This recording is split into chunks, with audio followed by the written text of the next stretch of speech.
Hi, and welcome to Love on the Autism Spectrum Season 2. If you're a regular listener, please feel free to jump to about the minute and a half mark to skip this introduction. If you're new here, I want to say I'm your host, Barbara Lazzaroni, licensed marriage and family therapist, neurodivergent coach, and creator of the Neurodivergent Spiral of Life. Please call me Blaze. All my friends do.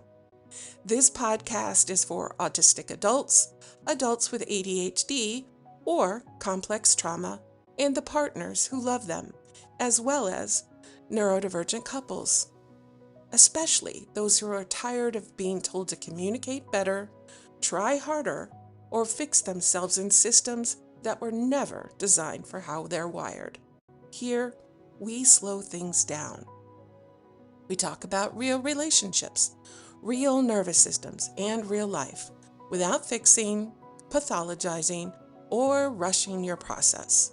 I bring clinical experience along with decades of lived relationship experience to create a calm, emotionally intelligent space where nothing about you needs to be defended, explained, or justified. Each episode is an invitation to understand yourself, your partner, and your patterns with more compassion, clarity, and choice. We make lots of room for nervous system safety, emotional truth, and the patterns that actually shape neurodiverse relationships without blame, pressure, or performance. This isn't therapy advice. It's lived experience, clinical wisdom, and steady support for those of us who are wired differently. So take a breath, settle in. I am so glad you're here. And just a quick note before we dive in. This podcast is for reflection and education, not therapy. Licensing doesn't create a therapeutic relationship, and I'm only licensed in the state of California. Any client examples I share are purely fictional, and all of the tools or stories are meant to support your self-reflection, not replace personalized care. If you're in crisis or need immediate support, please reach out to a local professional or call 988 in the United States.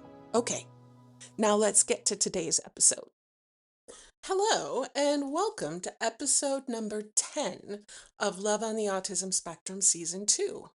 This podcast is entitled Why You Pull Away When Things Feel Too Much. So let's just slow down here together.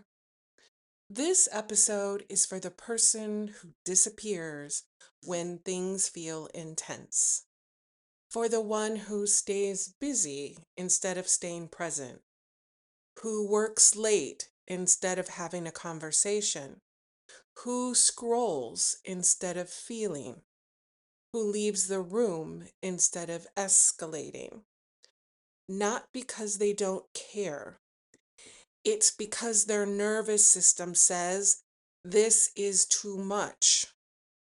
So today we're going to talk about the flight response, one of the 4 of the 8 traumatic stress responses. So the first 4 are the most talked about: fight, flight, freeze, and fawn. So today we're going to talk about flight. Flight is not about avoidance, not about emotional immaturity, not about commitment issues. However, what it really began as is regulation through distance. So if you're listening to this for the first time, this relates back to the neurodivergent spiral layer. Let me say that again. The neurodivergent spiral of life, layer 1. This is where we're talking all about safety, identity, and self-believability. Flight actually shows up when the nervous system believes intensity is rising, sensory input is stacking, in conflict might escalate, and or overwhelm is imminent. Distance for people who practice flight becomes relief, and that relief matters. From a trauma-informed perspective, particularly using polyvagal theory by Dr. Stephen Porges, the mobilization response, like flight, increase energy in order to escape a perceived threat.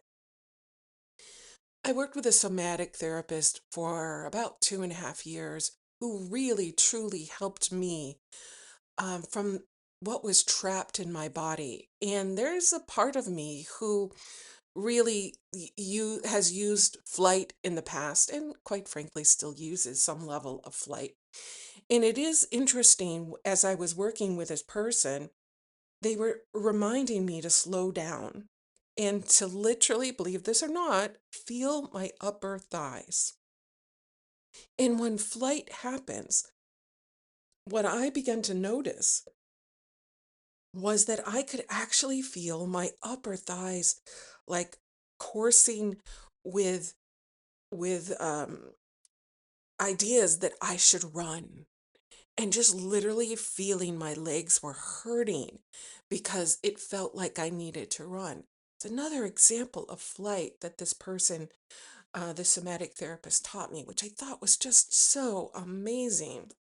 So understand, for many neurodivergent adults, that threat that we might have used to have in our past, it's not danger, it's actually overwhelm that's showing up now in our lives. So I worked with someone once, here's a story. I worked with someone once who described themselves as ultra independent, very self-sufficient, quite frankly, very low drama, focused. However, their partner experienced them as emotionally unavailable. Whenever the conversations got intense, they shifted to problem solving. They checked their email. They changed the subject. Or quite frankly, they left the house. So when we slowed it all down, what emerged was not indifference. It was actually sensory overload. The speed of emotional intensity felt like too much input. So their system, it needed space. Their nervous system needed space. That's not abandonment, it's regulation. So I want you to notice this. If that's one of those things you notice your partner doing, or maybe even you, when you go to like check your email or your want to like problem solve to fix it, it's a lot of people just trying to say, okay, I need space. This is uncomfortable for me. If I fix it, then I don't have to deal with your emotions. And if I don't have to deal with your emotions, then I don't have to deal with my emotions. So in many neurodiverse couples, I see this, where one partner moves towards conflict, often fawn or fight, and the other one moves away, like flight or freeze. Okay? The pursuing partner feels rejected. The distancing partner feels flooded. Remember, there's typically a pursuer and a distancer in the relationship. Sometimes we use the language of the turtle as the distancer and the pursuer as a tiger. Okay? And so without understanding nervous system pacing, both people, of course, feel incredibly unsafe. However, when we name flight as a form of protection, not personality, our conversations can shift. Instead of saying things like, you always leave, it becomes more like, oh gosh, what I'm realizing is when this intensity rises between the two of us, your nervous system, it needs space. Oh, I get it. So this language actually reduces blame. So from a psychoeducation point, I want to share that avoidance often gets moralized in therapy spaces and coaching spaces. However, avoidance reduces arousal. That's why it works temporarily, right? Because we can take ourselves out of the situation, we can recalibrate our nervous system, and then we can come back when we're ready. However, research in anxiety treatment consistently shows that avoidance lowers distress in the short term, which reinforces the behavior, right? So in the short term, it feels good. I'm going to go reset my nervous system. It reinforces the behavior like I need to take a break. However, for neurodivergent nervous systems, especially those known to have sensory overload, avoidance can be a fast and efficient regulator. The problem is it does not reduce distress. The problem is when it becomes the only strategy available. Yeah, that happens a lot in neurodivergent relationships. It's the only strategy that they have, which is to leave and re-regulate their nervous system. So that's why we work in therapy and coaching to look at other options. So I want to share with you today 3 tools for working with flight. If you or your partner or someone you love in your life is someone who likes to flee. Number 1, name your threshold. Instead of labeling yourself as avoidant, say, what's my threshold? Was it the volume? Was it the tone? Was it the speed? Was it the unpredictability? Was it too many words? Flight often happens after a stacking of input. Mapping that stacking takes self-trust. This is a really important one for many of my neurodivergent couples, especially for the partner who leaves. What they're not noticing is if they could say that their partner is talking too quickly, too high of a pitch, that the volume is too loud. If they could express that, not from a point of shame or blame, but more of this is what I need so I can hear you, there actually becomes a way that they can calm their nervous system while they're there and they don't need to leave. Just putting that out there. Tool number 2, replace disappearance with structured space. So flight says very, very quickly, get the heck out of here now. And regulation actually says, take some intentional space. So I invite you to try some things like I need 20 minutes to settle my nervous system and I will come back. Oh, and trust me, you need to come back after that 20 minutes if that's what you said you were going to do, because your partner's going to be waiting for you. They will. And they're worrying. Oh, and remember when you leave, do not drive heavy equipment. Don't drive cars or, um, no, that's not the way we flee because that just leads to dangerous situations. So remember, you can have distance without rupture. And then tool number 3, notice how your body feels once you step away. Does it feel relief? Does it feel calm? Does your breathing slow down? All of that, all of that is information. It tells your nervous system what you need. So the goal is not to eliminate the space that you're taking. It's actually to use the space that you're taking with awareness. And as somebody, I'm going to be honest, as somebody who um, one of my ways of coping with this stress response, I flee. So this is also helping me remember, yeah, just try and stay present just a little bit longer before you leave. Notice what your body's doing. So if you've been called avoidant, I want you to hear this. Your system was trying to protect you from overload. You're not cold. You're not detached. You're not incapable of intimacy. You may simply need pacing that honors your sensory and emotional thresholds. This is not a flaw. This is information. And I want to tell you, so many of my neurodivergent clients have been told, well, I don't get you. You're not available to me. Like, I feel like you're cold and detached. Goodness gracious, that sounds like it's criticism. However, if we put it in another frame, what we would call it is, oh, wow, this person is just noticing my sensory and emotional threshold. And my thresholds are lower than theirs. They may be neurotypical. Okay. I want to share, again, if this episode resonates with you, I invite you to go back and listen to my first podcast and also go to my YouTube page where I describe the neurodivergent spiral of life that I created.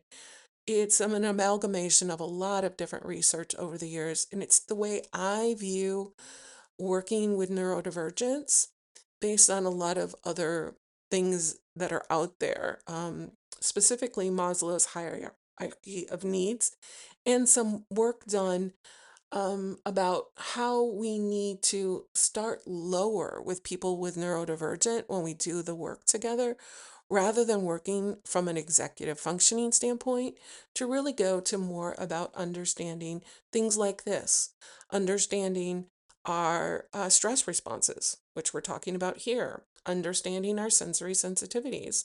So this is all about safety, awareness, and early regulation. This is what level 1 is.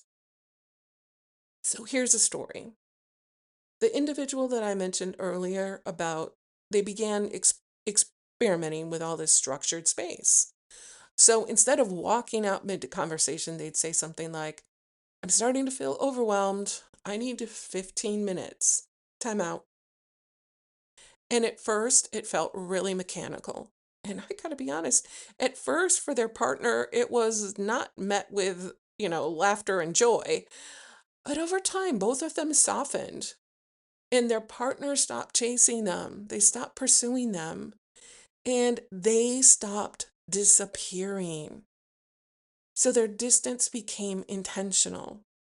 And intentional distance feels very different than emotional exit. So I'm going to leave you with 3 home play ideas. And I want to say again, thank you to my colleague, Ina. Whenever I say the words home play, I think of you, Ina, because we don't need homework. We need home play. It's wonderful. It just makes me joyful. I hope it does for you too. So here's some three home play ideas. Number 1, identify the situation where you typically pull away. Lots of us realize that there are situations that we typically pull away in. Number 2, map your sensory or emotional stacking that led up to it. This is what I felt in my body. This is what I smelled. This is what I saw. This is what I tasted. Really stack that in the emotions that came along with those. And then number 3, practice asking for a structured space instead of just vanishing. You don't have to leave. You can just ask for space. Hey, I need some space. I'll be back in 15 minutes and come back in 15 minutes. No fixing, just noticing. So again, as I've shared before, what I'm doing this season in 2026, I am creating blogs around the same things that I'm talking about in my podcasts. All of my blogs, my podcast, and Substack, they're all different, but they all relate to the same topic. So this week's blog post is entitled The Flight Response in Neurodivergent Nervous Systems: Avoidance, Escape, and Relief. So if you want more information about flight, go to read it at loveontheautismspectrum.com. And if you'd like to read more about my musings about flight, much more relational space, I invite you to follow me on Substack. And this week's is called Busy is a Hiding Place. Yeah, really, it is. Busy is a hiding place. Raising my hand because I know that one myself. All right, so as we wrap up this podcast today, I want to say pulling away does not mean you don't care. And I want to talk to your partner, the one who may be judging you. I want to say again to the partner, just because they pull away does not mean they don't care. What they're trying to do is to care enough about themselves to regulate their nervous systems. So next week, we're going to talk about something equally important: support. So if you haven't listened to the top four, fight, flight, freeze, and fawn, go back and listen to the other episodes. This is the last one in the series about these four. So next week, we're actually moving on to another topic that lands right in level 1 of the neurodiverse spiral of life, which is all about support. Because we know protection patterns make sense, and you are allowed to need help. It's so funny, I'm sitting here and I'm clapping my hands as I'm doing this to the words, and you are allowed to need help. Oh my gosh. We all need help. We absolutely all need help. And please, I encourage you to find help wherever you can, um, from a trusted therapist or coach, from a friend or family member, anyone that you can talk to about this. You need support, okay? And please allow this to be one of the ways you get support as well, by reading the blog post, listening to the podcast, and then going over and maybe even reading Substack too. So I'll see you next week. Remember to be gentle with yourself and take care. Be well. Bye now.